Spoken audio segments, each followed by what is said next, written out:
Happy Tuesday, Delmarva. We are so happy you joined us today on Coast Life. We are your hosts. I'm Paige Marley. And I'm your field correspondent, Maya Henry. That's right. We have Maya back here on the couch with us today. Leah is still on vacation.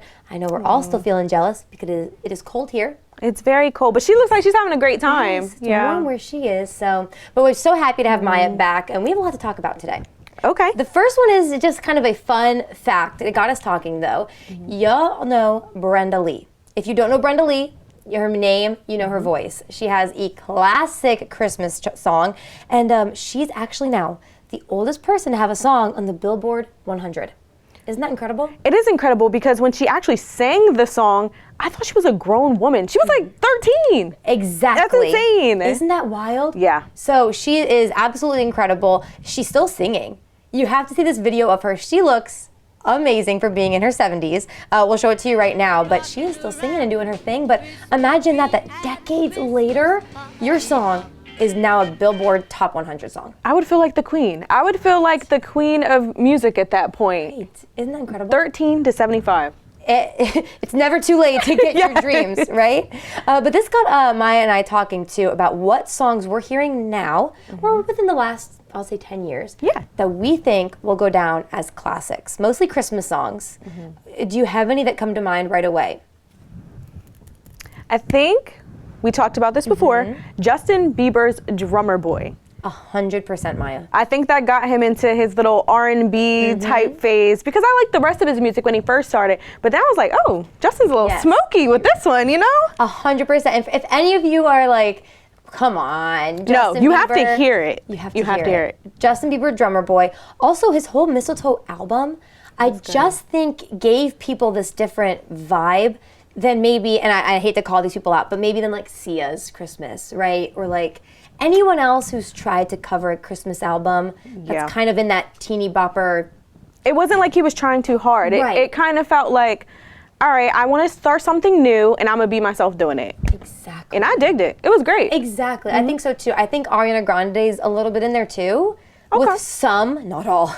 Not all, but some of them are really good. Right, some of her Christmas songs. Mistletoe by Justin Bieber. Definitely. The one he has with Boyz II Men, which I'm blanking on the name of it. I'm not sure, but every morning I listen to R&B Christmas music. It's my favorite. It puts me in a good mood. So anything R&B type Christmassy is definitely a go for me. It's very easy for like current pop artists to sing a Christmas song, in my opinion, and it sounds cheesy. It sounds overdone. It sounds like they tried too hard, but I do think Justin's are going to go down as classics. I think so. Do you consider Mariah Carey's Christmas songs, obviously they're going down as classics, but do you consider them classics yet? I don't know what the timing is. I think they were recorded in the 90s. Of course, her All I Want for Christmas Is You is definitely going to be a bop to the end of time. But she had some more that I really liked. But whenever I think of Mariah Carey, I instantly think of the #1 classic. Of course. Yeah. I think she'll go down as well. Of course. Definitely. It's Mariah. Yeah, exactly. Yeah. We would love to hear from you. Let us know what your favorite Christmas songs are. And I'm sure you guys have ideas of songs that you were like, this will go down in 70 years. People will still be listening to this Christmas song. Please let us know because we would love to discuss it. Because I actually want to like update my collection, so definitely write it. Yeah, it's a good idea, especially if it's R&B for Maya, an R&B Christmas song. We're going to switch gears really quick because this is something else we were talking about today, and we want your take on it, and I hope you take this all in good fun. Texting, it's called fexting, F-E-X-T-I-N-G, which I hate that name. I think it's dumb. Fighting over text, fight texting. I'm very glad you clarified that. Thank you. Yes, me too. But more couples are fight texting. They're saying it's kind of like the #1 place or way that they argue now. More people are fighting, not even just couples, but any sort of relationship, they're fighting over text more. I'm guessing because text is more prominent now. People don't want to do phone calls as much. It kind of reminds me of like, you have like the bullies online. They don't want to show their face. They don't want you to hear their voice, but they want to get their message out. That's what it kind of reminds me of. And I see it as like a safe way to get your thoughts out, but at the same time, it's kind of like, you're a coward. Yeah. You know what I mean? No, it's a good point. Yeah. And here's the thing. I agree with you, and I'm so guilty of it. I'm so guilty of fight texting. Okay, I am too. Okay. I am too, especially with my fiance. That's right. Yeah. I don't fight text with anybody but my fiance. Or my little brother. Like, we get into it. Oh, good point. Yeah. My sister and I have definitely fight texted. Especially with all the emojis and stuff. Like, I feel like, especially if you're like at work and you're trying not to show it, I feel like it's the safest way to get what you gotta say out and kind of like put your phone to the side. So like you said what you had to say, but you won't continue. You don't have to hear what they have to say. That's right. But some, of course, which I don't think this is a surprise, studies are showing that it's leading to more breakups and more problems in relationships. I guess because it's not like something you can just say, I said it out of anger. It's like it's documented. Yeah. You know? And they can send it to other people. And then once other people hear, it's like, kind of can't take it back. You know what I mean? used to fight text. Oh, like it was my job in middle school. Oh, it's middle school. I'm about to say, was this like last week? No. No. That was the only way. And then I don't even know if you remember this, Maya, but cell phones used to have, before they were even touchscreen cell phones, you had your inbox and your outbox of texts, almost like like an email, right? Yes. So if you wanted to show your friends that a fight text with a mean girl, you had to be like, okay, go to your outbox, scroll. She said this, so I said this, go out. Go to your sent, scroll, see what you sent, go back. Thank goodness for updates, because it's a mess. And it led to miscommunication. It was a toxic thing. My toxic trait right now is, and I'm just going to be open because I don't want to lie to our Coast Life family ever. This is my way of fighting when I'm not face to face. My fiance calls me, maybe we get into an argument. Please don't take this like we are fighting all the time or it's something bad. It's not. I'm talking about little petty arguments. We all have them. Yes, you do. She's in love, y'all. Don't worry about it. Right. I don't need anyone like you fight. You fight too. So he'll call me. Let's say we get into a little argument. I'll be like, I'm over this. Hang up. And then I'm like, I still have something to say. So I pull my phone out. I send a text. And then he's like, why are we texting? We were just on the phone. You know? So I know it's a flaw. But that's how I've done that. Especially if I'm about to drive. I'll send the text. And I'm like, I said what I had to say. I'll just turn my red receipts off, put it to the side, and he'll just be calling. And I'm like, got my point across, my satisfaction. But isn't it the worst when they call a few times after, but they're connected to Bluetooth, and so your music cuts out, and you're like, I'm not going to answer. And you're constantly reminded of it. But then you're just driving in silence because your Bluetooth is connected to your phone. I'm so glad you said that because I have done that. I'm going to show him, text, put the phone away. Don't feel bad. Everyone does it. Even if they don't say it, we all have our moments. We're condoning it. We're not applauding you, but we're just saying we're all the same. We agree. We're relatable. So look, everyone has a little toxic thing, but try not to fight text as much. I'll work on my hang-up game. I'll try to stop. And I'll try. It's like, no, I'll try as well. I'll try my part. I'm glad. This is what Coast Life is about. We don't feel alone anymore. Thank you. Well, let us know if you're fight texting, but not if it's something crazy. If it's really bad, work that out with your partner. We just want to know about the good stuff. And therapy. The funny stuff. All right, we do have a funny and fun show for you today, however, though. Maya, you're letting us know what's coming up on the show. Take a listen. Coming up today on Coast Life, thinking about adding an addition to your family? We have an event to help you find the perfect buddy. And we're keeping you safe all season long with tips from the self-defense experts. And attention all runners, finding it hard to ace your running goal? We're helping you find the motivation to get to the finish line. All that and more when Coast Life gets back. Coast Life is brought to you by BB Healthcare, Coastal Comfort Heating and Air Conditioning, Preston Automotive Group, Shell Brothers, and the Parker Group. It is the holiday season. It is also the giving season. I know. And sometimes the best way to give back is to get something for yourself. You know? Spend a little money on yourself. And I know you're not maybe following where I'm going with this. I'm not. You're not? No. I'll explain. Okay. Here you can give back by getting an adoptable pet. My favorite, every Friday. There we go. That is why today we have with us Laura with the Brandywine Valley SPCA. Laura, thank you so much for being here. Thank you for inviting us. Of course. And of course, we have Hazel, although today she's Mrs. Claus. And she's being a good girl. Mm-hmm. She is fantastic. So we have Laura and Hazel with us today talking about the mega adoption that's coming up. You know, Maya shows us every week adoptable pets. I know. It's my favorite thing. Yes. It's really calming. And I love meeting the little buddies. They're always so sweet and so kind. They are always so much fun.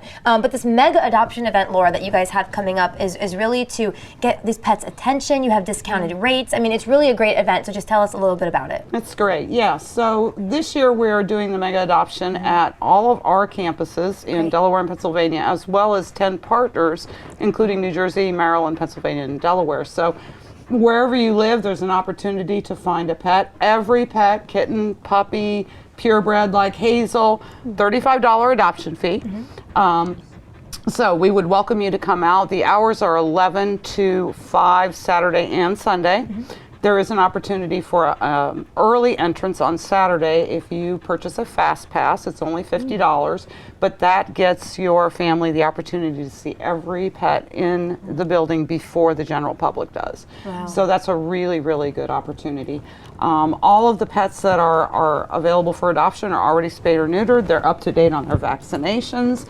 They've been microchipped, which automatically reverts to the adopter's name when they're adopted. So it's a great opportunity to bring home a healthy, fully vaccinated, spayed or neutered pet and give them a home for the holidays. Oh my gosh, how could you not want that? Right. And that spay, the spayed and neutered and the microchip, I really want to emphasize how important that is, because that can be very expensive for someone who doesn't adopt a dog. So $35 for the pet, for everything included. Can you just talk about, I mean, that really is a fantastic It's deal. a great value, yeah. So, you know, depending on the size of the dog, a spay can cost anywhere from $150 to $400 or $500.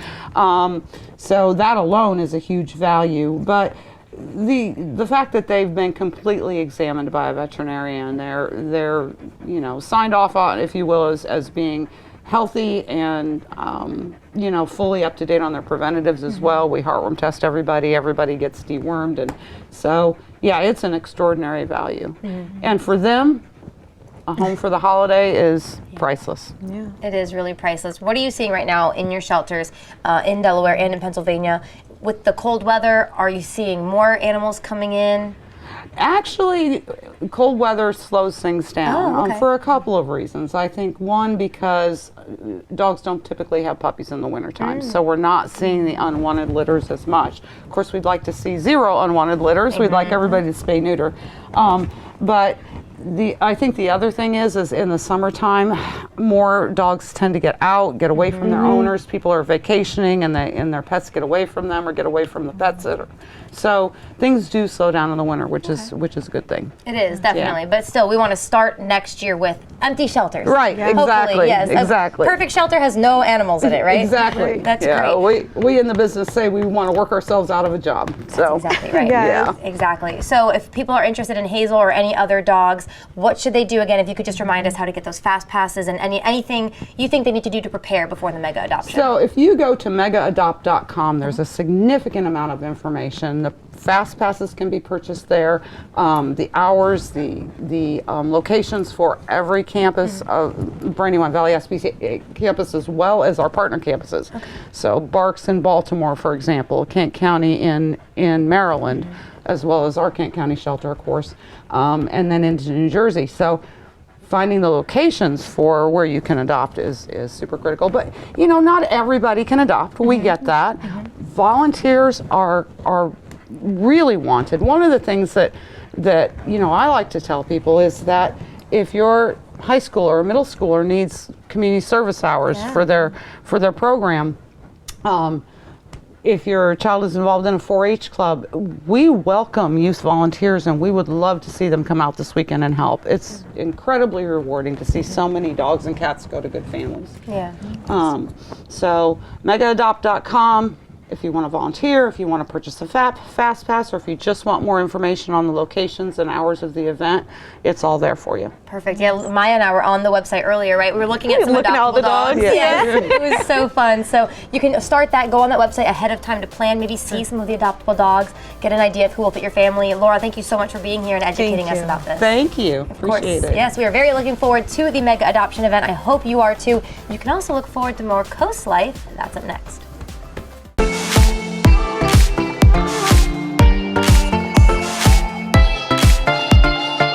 You're watching Coast Life, and we've introduced you to the Parker Group with Rachel and Dustin Parker in studio. But did you know that they serve areas of Kent and Sussex County? So we're going to take a tour of the buildings from the Parker Group. We're starting in Georgetown, so let's take a look inside.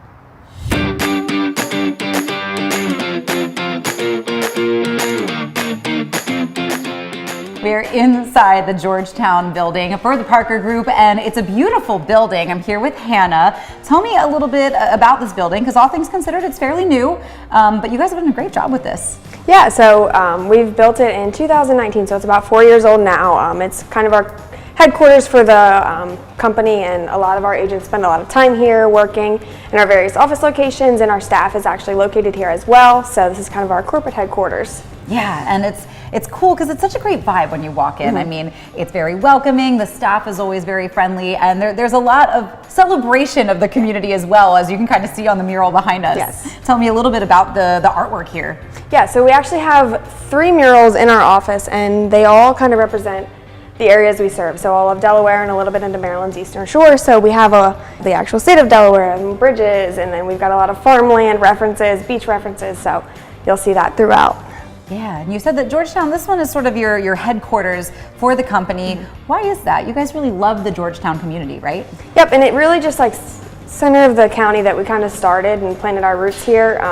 So we just kind of grown from that, and it's pretty centrally located, and we do a lot in the Georgetown community. We help out with Habitat for Humanity a lot, so Georgetown is the perfect location to kind of just be in the center of that and be able to actually like reach the entire county. Yeah, tell me a little bit about the team too, as people come in, who they're going to meet, whether it's somebody looking for their happy place that they want to make their forever loving home, or maybe they're looking to join the Parker Group team, and maybe these are their future coworkers.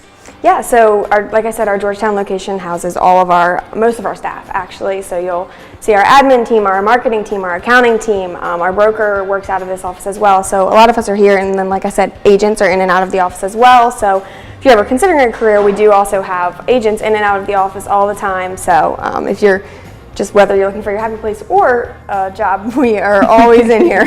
Well, there's a little bit more to the Georgetown office, so we're going to head upstairs in just a second.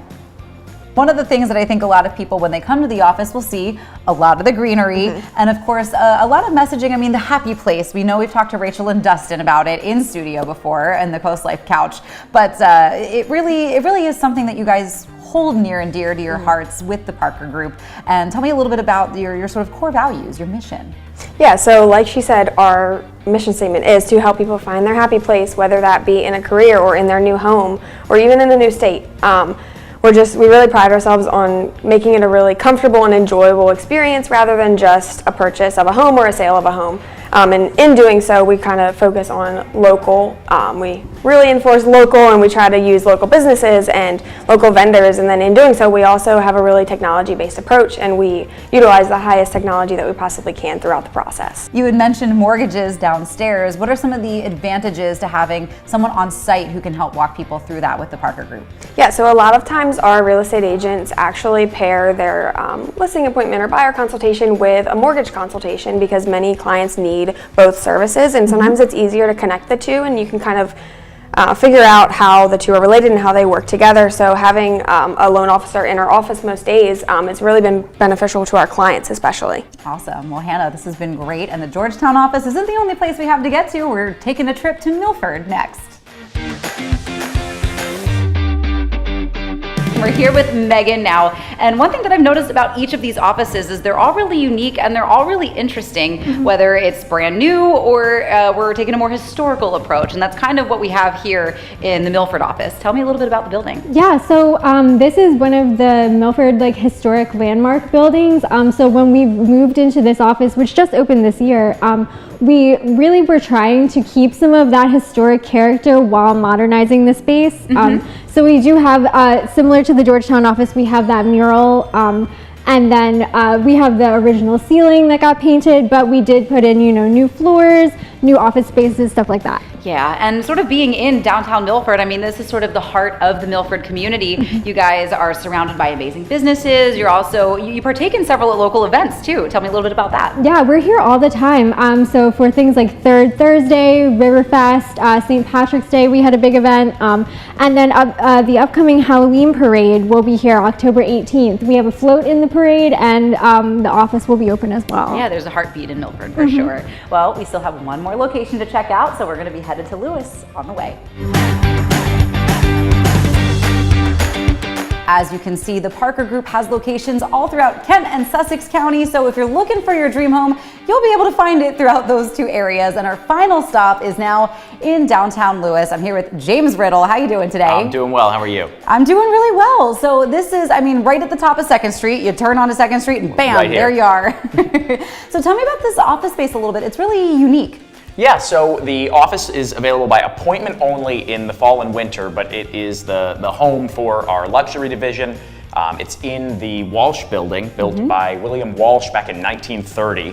We share it with the Lewis Oyster House, just right next door, which is a local favorite. Yeah, it's I think it's sort of being tied to something, or at least right next door to a local favorite. I know the Parker Group is so invested in the community and giving back to the community. And I Yes. know you just started with the group. How are you liking it so far? I'm loving it, and the Get Local initiative, which is a big piece of what you're talking about, is a big piece. And basically that started with Dustin and Rachel just interviewing a bunch of local businesses, restaurants specifically, and getting them out there to the demographic that the Parker Group works with. And I know you guys are always out and about in the community. You're going to be out at Apple Scrapple Festival, which is coming up this weekend. And you guys have a lot going on there, right? Yeah, we do. We are actually raffling off a new Blackstone grill, Hey. as well as raffling off we are giving away 5 agent scholarships to new agents. So if you or you know someone who is looking to get into the real estate industry, come stop by, see us, enter the raffle, and we'd be happy to talk all things real estate with you. Awesome. And they really are a great group. Again, like we said, you just started and you're already having a great time. Yes. So if you're interested, definitely check it out. But don't go too far. We do have more Coast Life coming your way, so stay right there. This segment of Coast Life was brought to you by the Parker Group.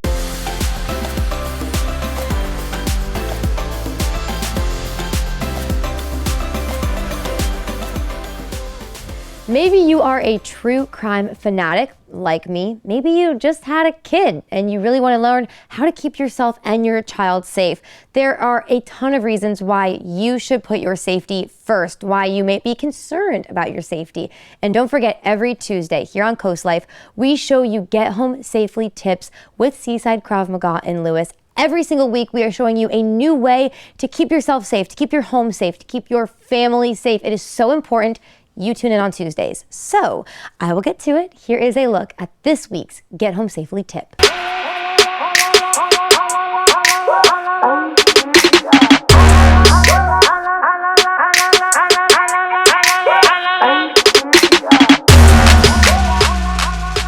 Hi, I'm Ted.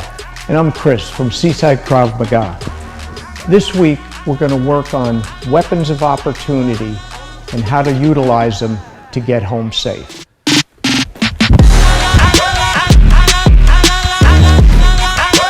Today's segment is about weapons of opportunity, things we have that can be utilized. A cell phone. Who doesn't have a cell phone? An umbrella potentially. You're in the doctor's office, a rolled up magazine. You're coming home from school, you have a backpack. Keep the thoughts in your mind that I can grab that and turn it into a weapon of opportunity to help me get home safe.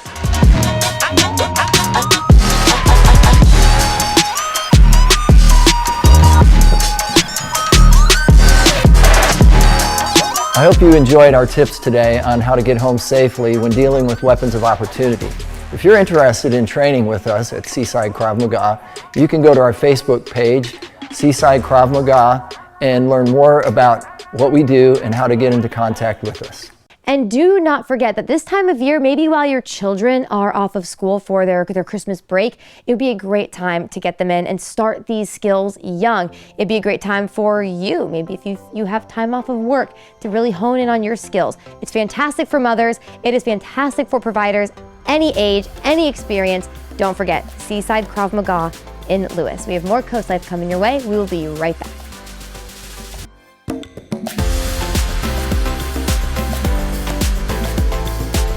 This segment of Coast Life was brought to you by Seaside Krav Maga.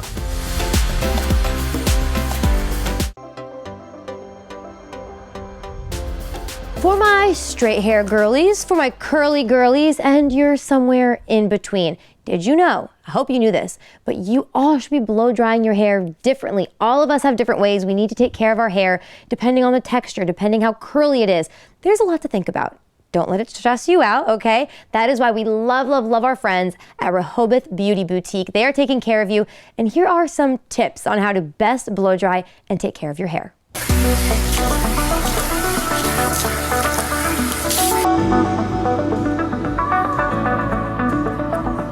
Hold on, before you even turn on your blow dryer, you need a good product.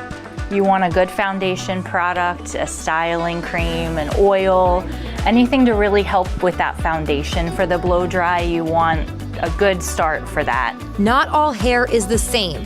The hair type and the hair texture makes a big difference. When you have curly hair, I would advise you not to start blow drying right away. I would let your products develop a cast on your hair first so that you're not displacing all that frizz and making it worse.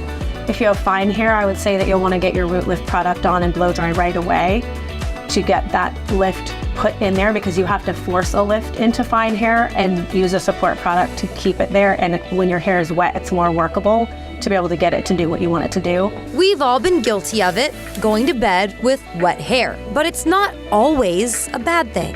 If you think it stays wet too long, that's the only reason you should not go to bed with wet hair. I also go to bed with wet hair, but I typically will schedule it to where I wash my hair about 6 or 7 so that it's about 80% dry when I go to bed, so that it's not sopping wet the whole night, because the more you're laying still, you're not going to get that airflow in there and it'll stay wet even longer, which again is not good for your hair. So one thing you shouldn't do is pull your hair back wet, because that will encourage mold and mildew to grow in your hair, and that is not healthy. Also, keeping it wet for that long will dry out your hair, because when your hair is wet for too long, it actually has the opposite effect and it is drying. Just like when you're swimming in a pool for a long time, your skin dries out. Same with hair. You can't let it stay wet for too long. The same way not all hair is the same, not all blow dryers are the same. A recently popular pick is this blow dry brush. I do recommend these. Again, you want to dry your hair about 80% first, get the moisture out, because you don't want any of the heat to burn your hair, damage your hair. These are really good for people with thick hair, people with textured hair. It'll get it nice and smooth, get you some volume. You want to blow dry your hair upwards to get the volume with this, and you can get really close to the roots. So what tools and products that you use are always going to depend upon your hair texture, type, and desired look. So like curly haired people, I think less is more. The less you do to it, the better. So keep it nice and clean, wash it a couple times a week, put some curl cream, leave-in conditioner, lightweight gel in there to help support your curls. If you want a more polished look on your hair, then I recommend getting some of the moisture out before you start working it with a brush and blow dryer, because that'll reduce the amount of stress that you put on your hair. And also I recommend using a protective product, like a heat styling product, some type of leave-in conditioner to replace the fact that you washed it and stripped out some of the good things in there, and just using good products altogether. I really feel strongly about making sure the client is informed on how to keep their style for every day, because they represent you walking around in the world. If they don't look good, then you don't look good. So I make sure that my clients know exactly what they need to do to recreate that look at home. And I also try to be very mindful of not giving someone too much homework. Like, I don't want to give someone a style that they're gonna have to put a lot of effort into it. My goal is to figure out what to do with your natural texture and how to make that look its best, so that you're not having to force it into another style that we're just enhancing what you already have. I know that was helpful. I definitely learned a lot, because I was guilty at having my hair in a bun while it dries. I didn't know it could cause mildew. I'm disgusted, but I won't be doing it in the future anymore. But we are not done giving you hair care yet. The holidays are coming up. You want to be hip and cute when you are styling your hair. When you're seeing that aunt that you just don't get along with, you want to look good. So coming up, we have some more tips and tricks for how to look your best. Stay tuned. Okay, I hope it spoke to you just a minute ago when I talked about you want to look your best for your holiday parties. Maybe it's your husband's work party and you gotta look good because his work wife is gonna be there. Or it's a family member who is just judgy. That is why we always want to keep you updated with the best trends, the best way to style your hair, even get the perfect ponytail. Our friends at Rehoboth Beauty Boutique are taking care of you. Here it is. Heading into winter, it's a good time to refresh everything. So it's a good thing Rehoboth Beauty Boutique offers a lot more than just hair services. We offer everything from eyelash extensions, chemical peels, dermaplaning, facials for all parts of the body. I think it's a perfect time to get into the exfoliation in the fall to get off the dead skin from summer and reveal that healthier skin that's underneath. It also allows your products to penetrate more deeply into your skin by having proper exfoliation. They are always keeping up with the best products and trends for your skin and your hair. We asked them what they think of the latest hair trends. First, claw clips. Yes or no? Claw clips, I would say, are definitely easier on your hair than a rubber band. So if you just get a cute one, they make ones that are colorful, sparkly. So they're a lot better for your hair because they're not really tight. So you can just kind of twist your hair up, clip it in there. And there's a lot you can do with that too. You can do half up styles, you can do all up styles. So I would say that's a really good one for the fall. Winter sports are starting back up, so what about the girls who want to be stylish and comfortable? Girls like it out of their face. They don't want to be playing with it during school, sports. Ponytail's a really good one, nice cute braid. Those are the really good for somebody that's in school that wants to keep their hair out of their face. The way to do a good ponytail is to divide it into sections. So you're gonna wanna take the back first, put that in a nice secure ponytail, and then you can kind of style the front however you want. You can get volume in there, you can slick it all the way back and attach it to that secure ponytail in the back. So then it takes the weight off your head, it doesn't slip.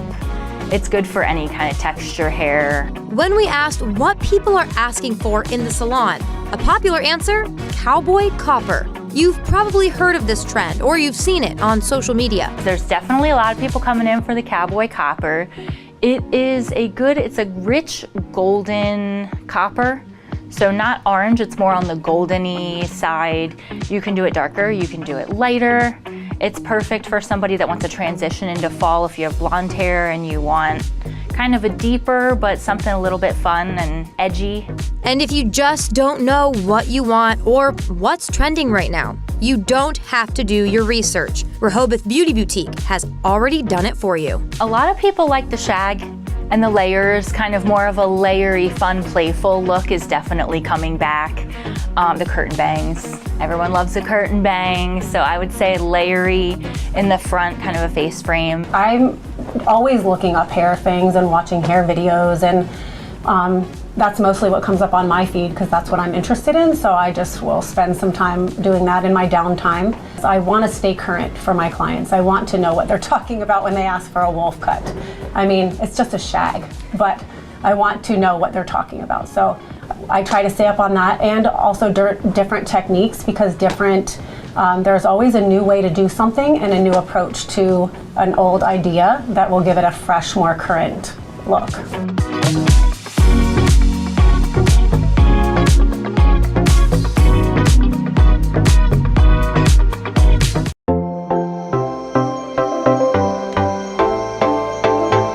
All right, everybody, take a look at this and just imagine you are running a marathon. You are hot, you are tired. Oh my gosh, you've been working so hard. I would imagine you're sore and you see this, something just to brighten your spirits, really motivate you. That is what many people saw at the Rehoboth Seashore Marathon. I don't know how people run that long, but I'm sure these motivational flags really just meant a lot. To explain a little bit about the idea behind this, we have Mary Beth and Brad with us here today. Thank you both so much for being here. Thanks for having us. Of course. So you both were working this Rehoboth Beach Seashore Marathon.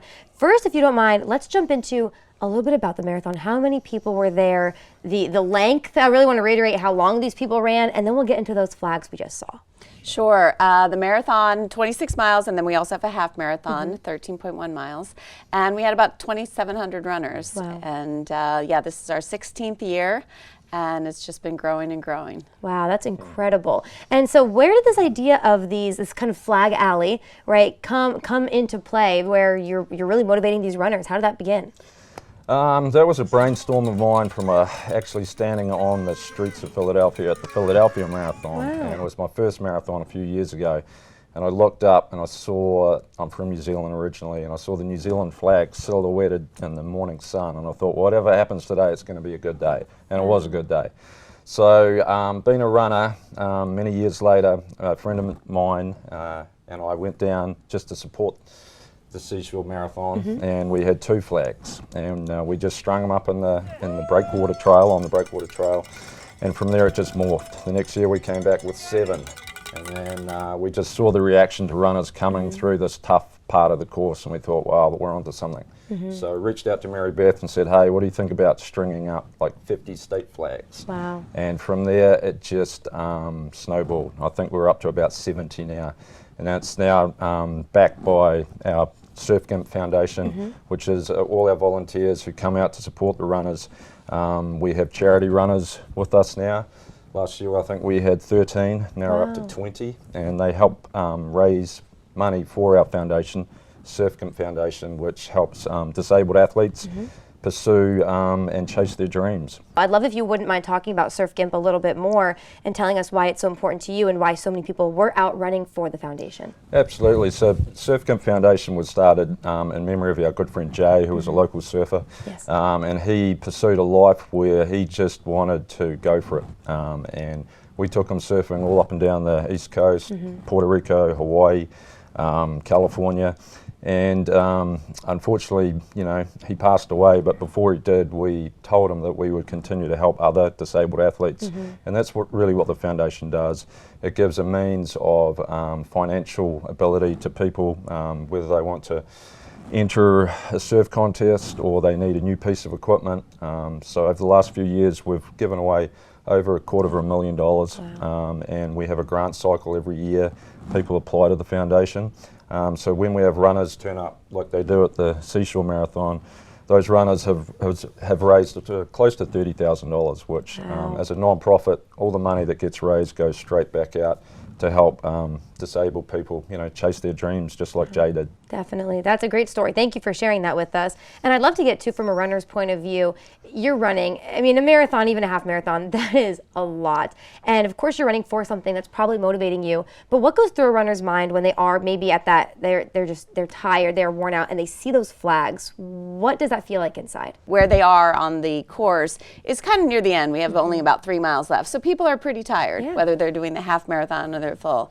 And it was amazing. You see all the flags from different countries and different organizations and our states, and then you hear them calling your name, and it really pumps you up. And everyone gets excited. Some people stop and take pictures, or some people start running faster. Aww. So it's really motivational, and it's in the perfect part of the course where you're kind of feeling tired and you need a little pump up. I could only imagine. And we're fun people, so. They are fun people, We'll that's for sure. That's for sure, That's yes. right. Well, I know a lot of people will be wondering how they can support you and your mission. Are there ways to support the flags and also, of course, Surf Gimp? What do you want people to know? surfgimpfoundation.org. We have a great fundraiser coming up at the Rusty Rudder in January. It's a big bash. It's a fun time. Mary Beth and her husband are always there. Yes, it's so much fun and a great cause. They have like a silent auction and a live auction. Music, food, a great time. So yeah, please, surfgimpfoundation.org. Check us out. Help, you know, if people want to help, donate, and all of that money goes to help disabled athletes, you know, chase their dreams. Incredible, awesome. Well, thank you both so much for being here and for what you do all the time. Thank you. I know a lot of runners will be excited to already see these flags for next year when they run in the marathon. Yes. All right, thank you guys so much. We have more Thank Coast you. Life coming Thank your you. way. We'll be back in just a minute.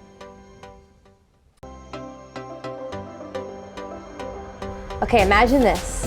You buy a lottery ticket, or maybe your family buys a lottery ticket, and you misplace it. Okay, not a big deal. What were the odds of you winning anyways? Well, that happened to somebody in the United States. It's happening right now. How much is it going for? No, enough to make you mad. $44 million. Yeah, someone in Kissimmee, Florida bought a lottery ticket. This was in June. And $44 million, they have yet to claim it, and it expires December 11th. So there's still time to find it. Hopefully. I'm about to say, I'm about to go up to Kissimmee and find that ticket. That's a fantastic point. People are going to be dumpster diving in Kissimmee, even though this was months ago. But I didn't even know lottery tickets expired that quickly. So they got it in June, right? Yeah. That's pretty lengthy. I thought it was like right after they call it, if no one claims it, it's finished. Yeah, okay, so okay, that's fine, I see. Yeah. I just want to know who's not claiming it right away. You just won $44 million. Quit your job, go to the bank, live your life. I'm just saying, if I end up finding that ticket and y'all ain't see me no more, you know why. We will wish you the best of luck, and we will be very happy for you, Maya. Thank you. Don't What worry. would you do? With $44 million? Or if I found out? If you found out, you lost it. I wouldn't tell a soul. That Nobody. is the I don't smartest. want anyone being mad at me. I would just cry one tear, and then I would be like, there's a reason for it, and I would continue to live my life. Yeah, that's it. What about you? Really? If you found out you lost it. I think I would be very, very angry. Yeah. Just saying, like, could have got an extravagant wedding, could have got this dope house, and then you find out, and then think about if someone else found it. And it was yours. That would be sick.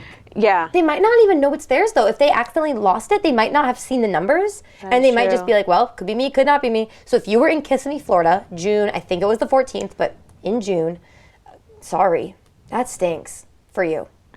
But you know what doesn't stink? More Coast Life's coming back tomorrow. Yeah. On a happier note. So we are going to send things over to Coast TV News at 5 right now. We'll be back tomorrow at 4 o'clock. As always, see ya.